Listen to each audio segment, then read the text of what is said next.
Today's video, we're going to be starting to work on this 1968 Dodge Charger. So this thing, if you guys saw my introduction video, it arrived and it does not work at the moment. So this car has a complete modernized Hellcat conversion, but ever since it's been built, it has never had the opportunity to run, or at least operate. I've seen the vehicle running, but it wasn't running correctly, and it never actually physically moved.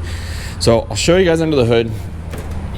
It has a Hellcat engine, Hellcat transmission, and essentially what we have to do is go through all the electrical. So just before I started recording this video, I kind of did some preliminary digging, and there is a ton of wires. So essentially what it looks like is somebody just took this car and threw a Hellcat engine in it, threw a dash in it, and then just scattered the wiring all over the place. And this thing is like a wiring nightmare right now. So I'm not too worried about it, because if you guys have seen some of my other work, it's kind of what we do around here is get things to work as far as wiring and stuff. But this is the way that we are starting this project. There's just wiring and wires all over the place.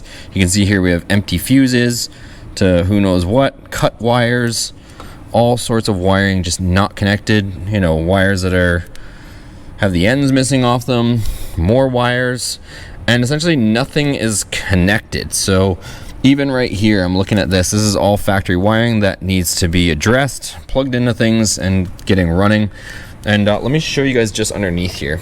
So underneath the dash, we've got all kinds of stuff here. Nothing is organized. Everything is just hanging, and a lot of unplugged wires. Again, we have a bunch of factory connectors that are missing things. There's a module missing. I believe this one is for the stereo, the amplifier, but like I said, lots and lots of stuff that's not connected. Also, this wire here that comes through the firewall, you can see there, it's just dangling through, and the firewall needs to be addressed. You can literally see right through right now. Lots of different holes and stuff that have never been filled. So over there, another hole as well. And there's connectors that are crucial to be connected, like this one that does not reach over here. So this one does not reach over there without stretching it across. So these need to be extended, all kinds of stuff like that. And there's just random wires that are scattered through it, like this one, this blue one is connected to this tan one that you can see goes over there across the firewall. That goes over to nobody even knows, and it continues from there. So the wiring over here, again, just big wiring mess everywhere. Lots of unplugged connectors, ground wires that aren't connected, antennas that aren't connected, lots and lots of wiring. Same thing on this side, just lots of unidentified wiring and terminals that are just sitting here. There's also a lot of cut wires too. Again, there's another ground wire that you can see here. It's not connected to anything right there. So who knows what's going on with that. And a lot of other stuff that just needs to be identified and sorted out.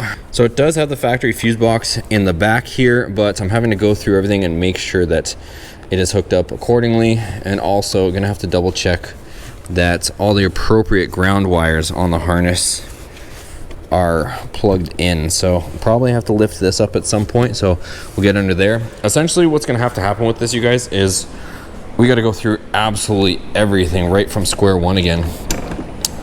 So I did lift up the center console. There's a ton of cut wires underneath the center console as well, and you can see here just more of a wiring mess. So people have cut the original harness and they've spliced in wires and extended them.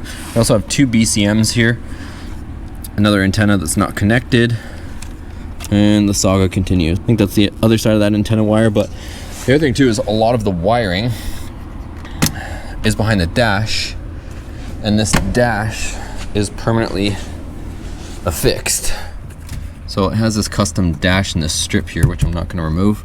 But in order to service the dash and get it out so I can actually check the wiring, a lot of this stuff where it goes around the cage here, from the front half of the dash to the back half, can't really remove it, unfortunately.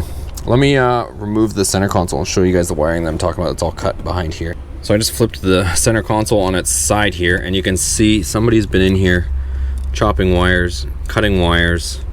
This wire's cut. This blue one, I assume, goes to there. and just lots of stuff that's not plugged in, of course. Lots of stuff just hanging out all over the place. So we're gonna have to address all this stuff, you guys. Go through everything one by one, see what's important, see what can be spared, because right now this thing is just not happy.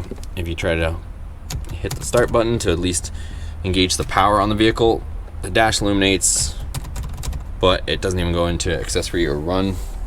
And we've got all this wiring to contend with, and essentially just have to go through the whole entire vehicle. So this is going to be quite the project, you guys. I'm going to have to just start going through everything. Right now, if you connect the scanner, it's I can only talk to a couple of the modules, but not everything, because in order to start talking to the rest of the modules, you need to be able to power the thing up. So I'm still working on that, but I will update you guys as we keep going here. All right, so now we've got our next little issue. Is we just started it again, and I saw fluid here, and when I pressed on the brakes I could hear power steering pump. So this thing has like a hydro boost on it where power steering pump runs through the brake, and you can see now we got fluid nicely all over here. I don't know if you guys can see this, but this is loose. I'm hoping it's just, I don't know if they're all loose, but this one is definitely loose. So I'm gonna see if I can get a wrench in here and tighten that down and see if we can't fix this leak that just sprung here. Okay, so I managed to get that fitting way down there tightened, and now I probably have to top this thing back up with power steering fluid, but I should be able to try this again. Man, that made a big old mess. Okay, so the brake switch was having an issue, and it is mounted in the incorrect way. So a new bracket's gonna have to be fabricated for the brake switch. As you can see there, the way it's sitting, when you apply the brake, it is winding the switch in the opposite way. If we go over to how it's supposed to look on a factory setup, I'll show you.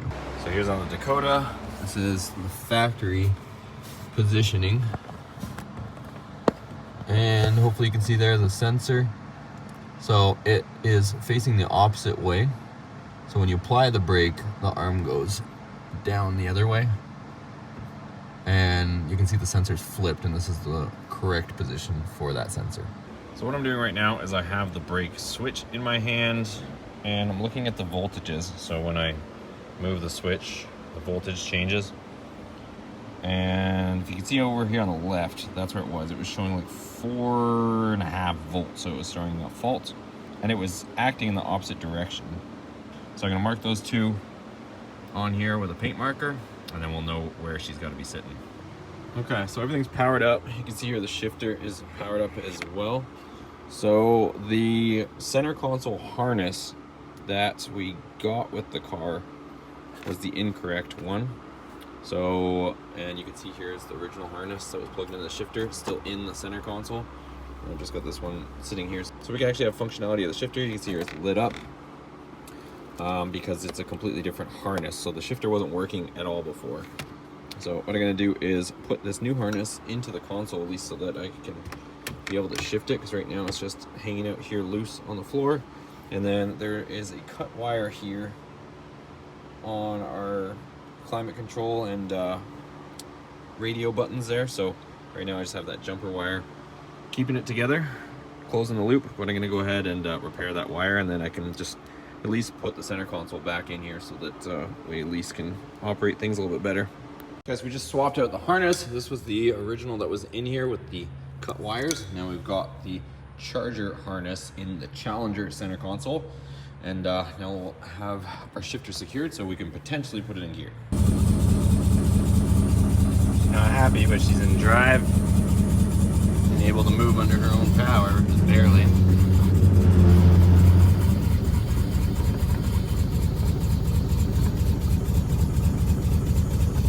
Brake switch here so I can put it back into park.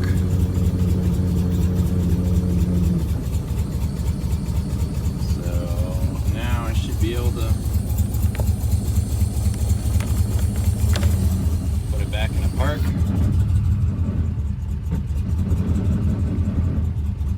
It's not pretty, but she moves. And then with it running, and of course turn it off.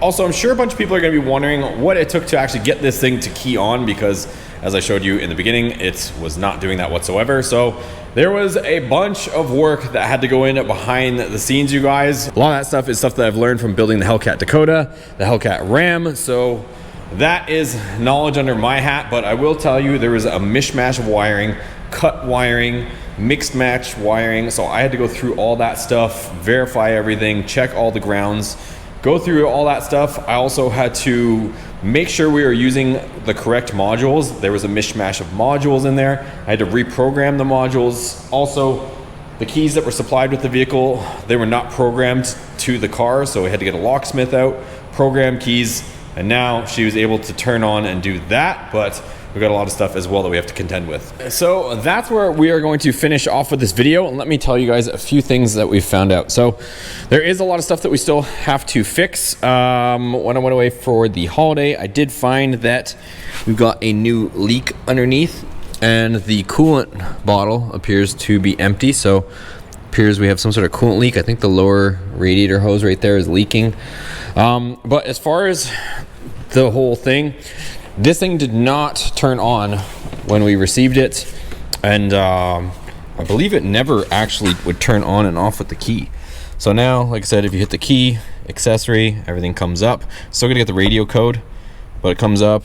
And take a look and listen, you guys. So watch when I press it one more time for it to go into run. And again, my foot isn't on the brake, and the brake switch, we still need to make a bracket for that. But the fuel system sounds very suspect. It's like, sounds like it's spraying. Hopefully you guys can hear us on camera. I'm gonna stop talking for a second. Hopefully you guys can hear that, but it's like making a spraying sound, like a hissing, like a and it's definitely does not sound like it's pressurizing. So we still have a whole host of lights that are eventually going to have to be contended with, but at least you can turn the system on, you can turn it off. Our shifter illuminates, it knows it's in park, transmission is happy.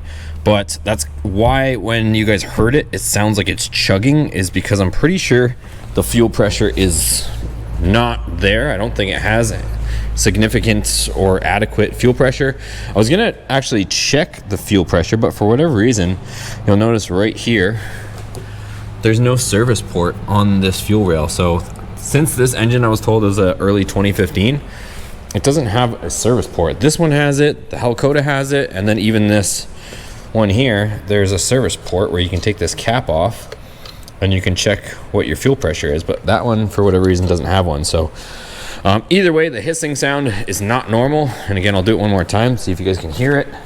When I cycle the key,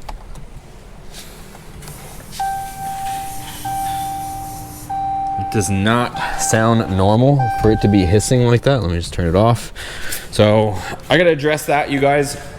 So probably in the next video, we'll drop the tank, see what kind of fuel system is in this thing. I don't see any leaks, even though it sounds like something is spraying all over the place in there. There's no leaks on the ground, but maybe internally in the tank, something has come loose or whatnot. So I want to do that next, and then I think this thing will actually run better, because right now it seems like it's starving for fuel. The other thing we got to address is the hydro boost and what's going on with that. I'm not sure what exactly the deal is with it right now, but press on the brakes, the power steering pump starts screaming quite a bit. So I don't know if the lines are reversed on this thing. Not too sure just yet, but once we get it running a little bit better, then we can start, you know, going down the line on all the other issues that we've got to fix. So if you guys are liking this content, give it a thumbs up. Let me know what you guys like best about this car and this project, and we'll see how many things we can get knocked out and get this thing back in order. So thanks for watching. Subscribe if you're new, if you want to stay notified of all the latest videos that we post on this, the Hellcat Ram, Hellcat Dakota, all that stuff. And we'll see you guys on the next one.